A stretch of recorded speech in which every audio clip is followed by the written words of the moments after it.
Today I'm giving you a short example of how to use Math Notes on iOS 18 and iPadOS 18.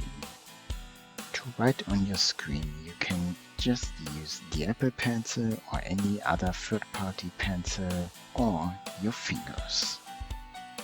Write your calculation on the screen, use the equal sign to tell the system to show you the results. If you like our IT support tutorials, give us a like.